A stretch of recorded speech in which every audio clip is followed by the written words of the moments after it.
Hey everyone, welcome back to my channel. This is Chroma. I'm bringing to you a speed paint today of a fat mermaid for Page Hall's, aka Thumb Cramps, charity zine that all the proceeds will be going to Beauty Redefined. I'll leave links in the description bar. Basically what happened is she was recently attacked online, mostly for her weight, and instead of letting us get her down, she decided to turn it into something positive. So yay. So I had done the sketch before, and here I'm doing a background. Now, I have a love-hate relationship with backgrounds. I don't dislike them. It's just, generally they take a lot of my time. Surprisingly, this didn't. But basically I got a little cave going on. This is my fat mermaid, who is a shark rat, and she prefers to sleep in a cave. I don't think sharks actually sleep. I'm not quite sure. But at any rate, yeah, this actually wasn't a bad background to do, probably because it was so simple, so to speak. But I tried my hand to make it look good, to give it some depth, show that there is some depth to the cave itself. You know, work with shadows, work with light. As you can see up there in the top corner is my little notes for where the light is coming down at. So yeah, I'm actually pretty proud of myself. And there was the box for when my tablet was on low. It was like 23%, and always gives me some sort of notice. So yeah.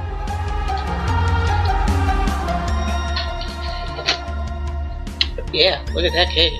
Sweet. Alright. Now I'm on to the line art. The line art wasn't that bad. She had some gills. And I gave her sort of it's not a fish ear, but it was definitely not a human ear either. My mom actually gave me the idea of gills because mermaids are still aquatic. I think most people think of them as amphibious, but I didn't think the gills were a bad idea. The only thing about this mermaid, in comparison to another shark girl mermaid that I've done, is she has no dorsal fin. It doesn't make her any less aggressive. I kind of forgot it subconsciously because I was going to make her like a hybrid, kind of like fancy shark, but yeah, that kind of went out the window unintentionally. It's all good. She still looks cute. I really enjoyed it. The pose, basically, was sort of like a screw this pose. There's a clam bra that she had tossed aside. Yeah, because most times when you see mermaids, if they're not completely naked up top, they have on starfish or clam bras or bra of some kind. For the people who like really detailed mermaid bras, I commend you, because that sounds like pain, to be quite honest. But yeah, now starting to add the color. Obviously she's a black mermaid, which is all good with me, because I don't see a lot of black mermaids out there, so this was fun. I did watch Art by Flan's video. She actually had a black mermaid, which was surprising, to be quite honest. But yeah, I was like, okay, well, I'm gonna do another black mermaid, so they need to be seen. Black mermaids exist, man. And I don't know what is up with me in this like raspberry-esque color. It's just been like a thing with me for a lot of characters that I've drawn, or it's usually in the hair, but I've used it as a lip color on something I was painting earlier, which I didn't mean to paint, but I kind of got carried away. Yeah. And here I'm trying a different technique where basically you do the hair color first and then make a layer underneath, and then you use the increase tool for your when it's all selected. And yeah, and it's okay. It's not the best, but I'm not going to complain either. It doesn't look terrible. Yeah. I'm not really sure what else to say about this piece.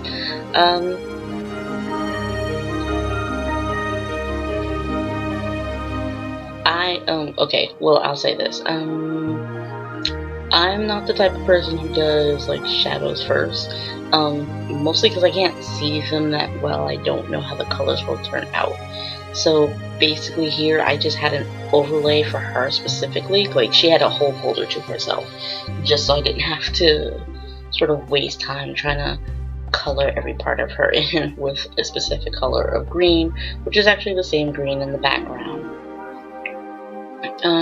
So what I do is the overlay and erase method, and then I'll also go in and use like airbrush or a specific paintbrush to sort of give her hair some more depth, add some darker shadows in there, and then also to her body, just to give it a little more dimension. I really like her eyes there.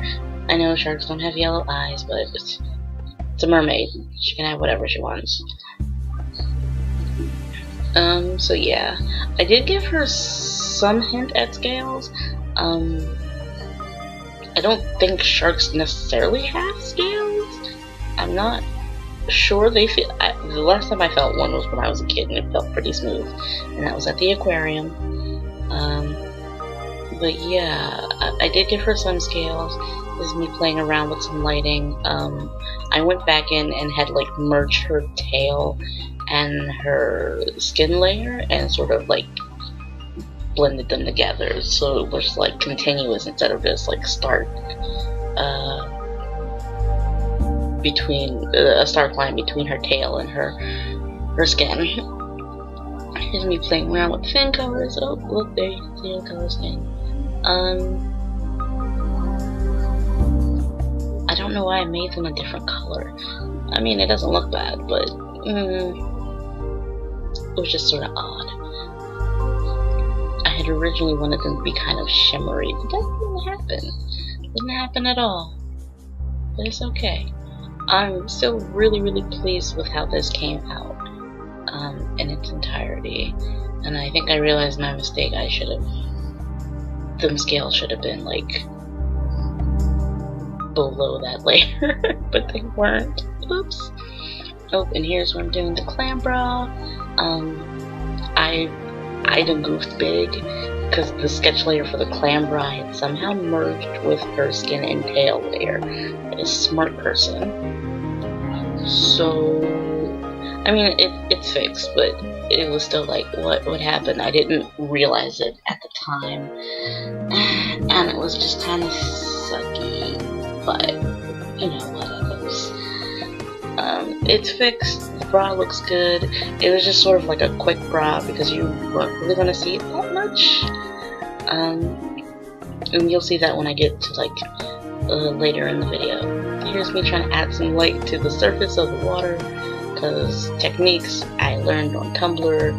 I have a whole Tumblr full of like different inspiration pictures, but also like a bunch of like tutorials that I found.